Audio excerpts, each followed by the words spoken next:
Hi families. ஒரு வழியாக நம்ம வந்து 7 மலையும் ஏறி வந்துட்டு சிவனை வந்து பார்த்தாச்சு.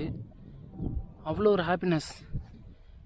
இப்போ வந்து பார்த்தீங்கன்னா 7 மலை ஏறி வந்த கஷ்டமும் சரி கொஞ்சம் கூட தெரியல. உங்களுக்கு கண்டிப்பாக அப்படி தான் இருந்திருக்கும்னு நினைக்கிறேன். இதுக்கு முன்னாடி வெள்ளங்கிரி மலை ஏறினவங்க எல்லாருக்குமே அவ்வளோ கஷ்டத்தை தாண்டி கடவுளை பார்த்தாச்சு. ஸோ மனசில் இருக்கிற கஷ்டம் எல்லாமே போயிடுச்சு, உடம்புல இருக்கிற வலியும் போயிடுச்சு.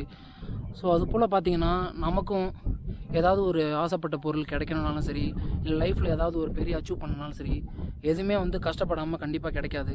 ஸோ நீங்கள் கஷ்டப்பட்டு அதுக்கு உண்மையாக வந்து உழைச்சி கண்டிப்பாக வந்து உண்மையாக இருந்தீங்கன்னா கண்டிப்பாக எல்லாருமாலுமே சாதிக்க முடியும், நினச்சதை வந்து செய்ய முடியும் கண்டிப்பாக. இப்போ திரும்பி பார்த்தாச்சு சாமி. இப்போ டைம் பார்த்தீங்கன்னா கரெக்டாக வந்து 5 மணி ஆகுது. காலையில் வந்து 8 மணிக்கு ஏற ஆரம்பித்தோம். கிட்டத்தட்ட பார்த்தீங்கன்னா ஒரு 8 மணி நேரம் மேலே ஆயிடுச்சு மேலே வந்து நடந்து வர்றதுக்கு.